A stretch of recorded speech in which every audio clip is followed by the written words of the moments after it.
This video is only for information purpose. ये video investment advice बिल्कुल नहीं है। तो आज हम एक सिनेरियो देखने वाले हैं जहाँ पर अगर आप लोग एसआईपी करते हो या फिर फिक्स डिपॉजिट करते हो तो हम यहाँ पर मान के चल रहे हैं कि 6000 रुपीज़ पर मंथ की आप लोग एसआईपी कर रहे हो। और अगर किसी के पास 5 लाख का फंड है तो 5 लाख की कोई एफडी कर रहा है, तो ऐसे में 10 साल में रिटर्न कहाँ पर ज़्यादा बनता है, टैक्स रूल क्या होने वाला है, बचत किस प्रकार रहेगी, तो सब कुछ यहाँ पर कैलकुलेट करके देखेंगे। तो चलिए सबसे पहले निवेश के जो दो पॉपुलर रास्ते हैं उनके बारे में समझ लेते हैं। तो हर महीने एसआईपी में पैसा लगाना हो या फिर एक बार में ही बड़ी रकम एफडी में डालनी हो, तो दोनों विकल्पों में लोग अक्सर कंफ्यूज भी रहते हैं। तो चलिए असली फ़र्क जो समझेंगे बिल्कुल कैलकुलेट करके यहाँ पर जानेंगे। तो एसआईपी क्या होता है? Systematic investment plan. और आप लोगों का यहाँ पर नज़रिया, आप लोगों की सोच है कि 6000 आप लोग निवेश करना चाहते हो हर महीने। अब देखो, म्यूचुअल फंड में आप लोग एसआईपी के जरिए निवेश कर सकते हो। म्यूचुअल फंड इक्विटी में देखो ये मार्केट से भी जुड़ा रहता है और रिटर्न यहाँ पर तय नहीं होता है, लेकिन औसतन देखा गया पिछले 10 सालों में तो 10 से 15% के बीच बीच औसतन यहाँ पर इसका एवरेज यहाँ पर रहता है। तो हम मान के चलेंगे कि आपको जो यहाँ पर अगर आप लोग लॉन्ग टर्म के लिए निवेश कर रहे हो तो 12% का रिटर्न आप लोगों को अगर मिलता है तो उसके हिसाब से कितना आपका रिटर्न बनता है। दूसरी तरफ जो फिक्स डिपॉजिट होता है, यहाँ पर हम मान के चल रहे हैं कि 5 लाख रुपए का निवेश हम यहाँ पर करेंगे। और बैंक में क्या होता है, एक तय ब्याज दर पहले ही बता दी जाती है कि आपकी एफडी पर कितना ब्याज आपको मिलने वाला है। रिटर्न यहाँ पे गारंटेड रहता है, कोई भी रिस्क यहाँ पर नहीं रहता है। तो सबसे पहले यहाँ पर कैलकुलेशन किन मान्यताओं पर आधारित है उसको समझ लेते हैं। तो देखो एसआईपी के जरिए जो निवेश किया जा रहा है 6000 पर महीने के हिसाब से किया जा रहा है। दूसरी तरफ एफडी में जो निवेश किया जा रहा है एक मुश्त किया जा रहा है, 5 लाख रुपए का निवेश एक साथ किया जा रहा है। अवधि हमने यहाँ पर संभाल ली है, 10 साल के लिए निवेश कर रहे हैं। एसआईपी के जरिए भी 10 साल के लिए निवेश किया जाएगा और एफडी के जरिए भी निवेश किया जाएगा 10 साल के लिए। तो 5 लाख का निवेश एक साथ यहाँ पर एफडी में किया गया है। अब देखो अनुमानित जो रिटर्न है, तो हम मान के चल रहे कि आप लोगों का जो एसआईपी है उस पर 12% प्रतिवर्ष आपको रिटर्न मिलने की उम्मीद है औसत इक्विटी में। अब दूसरी तरफ एफडी में जो यहाँ पर इंटरेस्ट रेट है 7% प्रतिवर्ष यहाँ पर इंटरेस्ट रेट है। औसत बैंक में की जो एफडी होती है वहाँ पर आपको 6 से 7% एफडी में इंटरेस्ट रेट देखने को मिल जाता है। तो हम यहाँ पर जो सिनेरियो लेके चल रहे हैं 7% प्रतिवर्ष के हिसाब से लेके चल रहे हैं। अब देखो आप लोग अगर एसआईपी करते हो 6000 पर मंथ की, तो ऐसे में आपका जो कुल निवेश होगा 7,20,000 का होगा। और एफडी में हमने एक साथ 5 लाख रुपए का निवेश किया है, तो आप लोगों का जो निवेश रहेगा वो 10 साल में 5 लाख रुपए का ही रहने वाला है।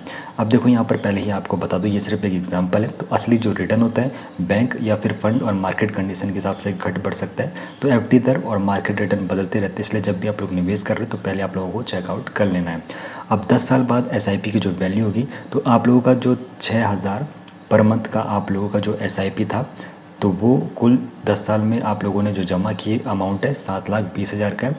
और अगर आपको 12% का अनुमानित रिटर्न मिल जाता है तो उसके हिसाब से जो आपका जो मैच्योरिटी वैल्यू होगी, मैच्योरिटी फंड होगा 13,94,000 के करीब होगा।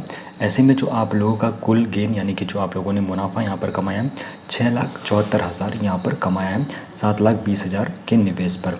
तो यहाँ पर एसआईपी का सिनेरियो आप लोगों ने देखा और हम यहाँ पर देखेंगे अब एफडी का जो हमने सिनेरियो लिया था। तो 10 साल बाद आपकी जो एफडी की वैल्यू होगी, तो आप लोगों ने एफडी करी थी 5 लाख आप लोगों ने एक मुश्त निवेश किए थे। ऐसे में आपका जो अनुमानित जो मैच्योरिटी वैल्यू होगी 10 साल के बाद 7% पर एनएम के हिसाब से यहाँ पे जो इंटरेस्ट रेट मिला है, तो ऐसे में अनुमानित मैच्योरिटी अमाउंट आपका होगा 9,83,600 के करीब। तो कुल गेन जो आप लोगों को यहाँ पर मिला, कुल ब्याज आपको 10 साल में जो मिला है एफडी पर 4,83,600 रुपये का मिलेगा, अगर 7% की हिसाब से एन पर इंटरेस्ट रेट यहाँ पर मिल रहा है पर एनम। तो आमने सामने आपको बताऊँ एसआईपी और एफडी 10 साल बाद क्या होता है। तो 10 साल में 6,000 महीने की एसआईपी और 5 लाख की एफडी से लगभग 4,10,000 ज़्यादा वैल्यू दे सकती है, बशर्ते जो औसत रिटर्न है आपको म्यूचुअल फंड में जो आप लोगों ने निवेश किया एसआईपी के जरिए 12% का रिटर्न वहाँ पर अगर आपको मिला हो। अब यहाँ पर रिस्क, लिक्विडिटी और टैक्स के बारे में भी समझ लेते हैं। तो रिस्क के बारे में सबसे पहले बात करें तो एसआईपी देखो मार्केट लिंक्ड होता है, उतार चढ़ाव यहाँ पर संभव है। दूसरी तरफ एफडी में बेहद सुरक्षित है, डीआईसी जिसे कहते हैं 5 लाख रुपए तक आपका जो निवेश है पूरी तरीके से सुरक्षित रहता है। दूसरी तरफ बात करें रिटर्न के बारे में, तो यहाँ पर रिटर्न तय नहीं होते हैं, तो लंबे समय में ज़्यादा यहाँ पर अच्छी संभावना देखने को मिलती है। और एफडी में पहले से ही तय और गारंटेड रिटर्न देखने को मिलते हैं। लिक्विडिटी के बारे में बताएं तो कभी भी आप लोग रिडीम कर सकते हो, एग्जिट लोड यहाँ पर संभव रहता है। और एफडी में समय से पहले निकालने पर पेनल्टी आप लोगों लगती है। टैक्स के बारे में बताएं तो यहाँ पर लॉन्ग टर्म कैपिटल जो गेन होता है 12.5% का रहता है, बाकी 1.25 लाख रुपए छूट के बाद आप लोगों को यहाँ पर ये टैक्स देना पड़ता है। और बाकी एफडी में क्या होता है, जो भी आप लोगों का ब्याज मिलता है तो ब्याज पर स्लैब रेट के अनुसार आपका टैक्स पड़ता है। टीडीएस भी यहाँ पर लागू होता है। तो सही किसके लिए, तो देखो जो लंबी अवधि के निवेशक है, ग्रोथ चाहने वाले निवेशक है, उनके लिए एसआईपी बेटर ऑप्शन है। दूसरी तरफ जिनको स्थिरता और पूंजी सुरक्षित रखना है तो ऐसे निवेशकों के लिए एफडी यहाँ पर बेटर ऑप्शन रहने वाला है। अब आप लोग क्या चुने, तो आप लोग एसआईपी चुन सकते हो अगर आपका जो लक्ष्य है 7 से 10 साल दूर है, मार्केट की उतार चढ़ाव आप लोग झेल सकते हो, और बड़ा कॉर्पस अगर आप लोगों को बनाना है तो आप लोग एसआईपी की तरफ जाइए। एफडी आप लोग चुन सकते हो अगर आपका जो लक्ष्य है 1 से 3 साल के लिए, पूंजी सुरक्षा आप लोगों के लिए ज़रूरी है तो आप लोग एफडी चुन सकते हो। गारंटेड रिटर्न चाहिए तो आप लोग एफडी के साथ जा सकते हो।